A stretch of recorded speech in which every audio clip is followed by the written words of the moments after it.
ဘဝတသက်တရာချမ်းသာပျော်ရွှင်စေမည်သင်ခန်းစာအကယ်၍သင်သည်တဘဝလုံးချမ်းသာကြွယ်ဝပြီးပျော်ရွှင်လိုပါကဤသင်ခန်းစာကိုမှတ်သားပါ၎င်းမှာမိမိ၏အလုပ်ထက်မိမိကိုယ်ကိုပို၍ကြိုးစားတည်ဆောက်ရန်ဖြစ်သည်လူတစ်ယောက်ရဲ့ဝင်ဝေသည်ထိုသူ၏ကိုယ်ရည်ကိုယ်သွေးဖွံ့ဖြိုးမှုထက်ကြော်လွန်ခဲလာသည်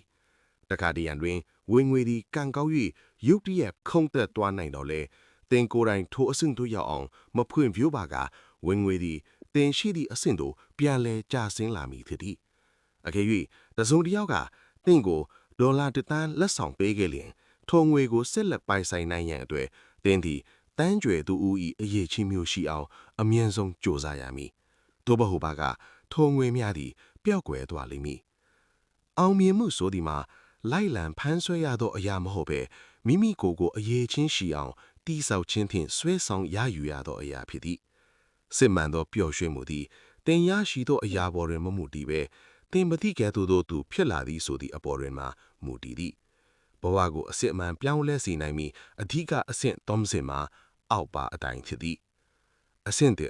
အရာရာမီတို့အလုပ်လုပ်သည်ကိုရှာဖွေလေ့လာပါ find out how things work ဘဝကိုပြောင်းလဲရန်အသွေးအခိုးများလိုအပ်ပါလေ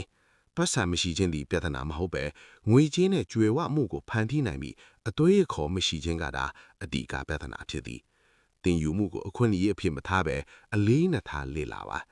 အသွေးအခေါ်များရရှိနိုင်ပြီးနီလန်၃ခုဖတ်ရှိပါအောင်မြင်သူတိုင်းသည်စာဖတ်သူများဖြစ်ကြပါလေတနည်းကိုအနည်းဆုံး30မိနစ်ခန့်စာဖတ်ပါအောင်မြင်သူများ၏ဘဝဇာတ်လမ်းများကိုဖတ်ရှုပြီး၎င်းတို့ထံသာသင်ခန်းစာယူပါ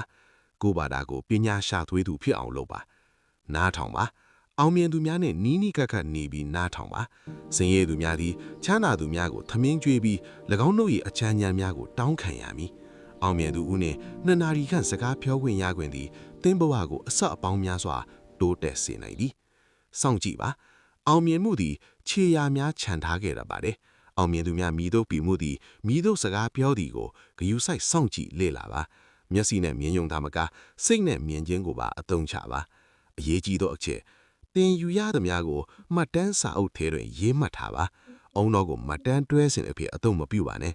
ထိုအချက်လက်များကိုထပ်ခါပြန်လည်ဖတ်ရှုပါအဆင့်လက်တွေ့လှုပ်ဆောင်ပါ go to work မိမိသိရှိထားသောအရာများကိုလက်တွေ့အကောင့်ထဲဖော်ရန်မိမိကိုယ်ကိုတွန်းအားပေးရမည်စီကံရှိပါတေးသေးငယ်ငယ်သောအလုပ်များကိုစီကံရှိစတင်လှုပ်ဆောင်ပါတေးသေးငယ်ငယ်သောစီကံများကိုမလိုက်နာနိုင်ပါကကြီးမားသောစိန်ခေါ်မှုများကိုရင်ဆိုင်နိုင်မှာမဟုတ်ပါမိမိကိုယ်ကိုနှူးဆော်ပါအခြားသူ၏တိုက်တွန်းမှုကိုမဆောင်ပါနဲ့မိမိဘာသာတွန်းအားပေးနိုင်စွာရှိရမည်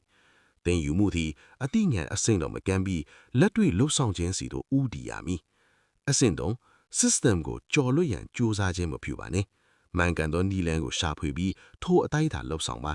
ဖြတ်လန်းနီလန်းများမယိုးသားသောနီလန်းများတို့သို့မဟုတ်ဇီးပို့သောအဖြေများကိုမရှာပါနဲ့အချိန်ပိုပေးရပါစေအလို့တစ်ခုကိုမှန်ကန်သည့်အတိုင်းတီးတီးကြကြလှုပ်ဆောင်ခြင်းပါခိုင်မာသောဘဝကိုပေးစွမ်းနိုင်သည်နီးကုန်းချုပ်စိန်ခေါ်ချက်သင်အတွင်းရှိနေသောထူးခြားတဲ့စွမ်းအင်များကိုထုတ်ယူသုံးစွဲပါမနှက်ဖြန်သင်သည်မိသည့်အရာကိုစတင်ပြောင်းလဲမယ်လေအကယ်၍သင်သည်မနှက်ဖြန်မှာဘာမှမပြောင်းလဲပါကသင်ရဲ့နောက်ထပ်9နှစ်သည်ကုန်လွဲ့သော9နှစ်အတိုင်းသာထက်နေလိမ့်မည်မိမိဘဝကိုပြောင်းလဲရန်ရွေးချယ်ခွင့်သည်သင်လက်ထဲမှာပင်ရှိပါတယ်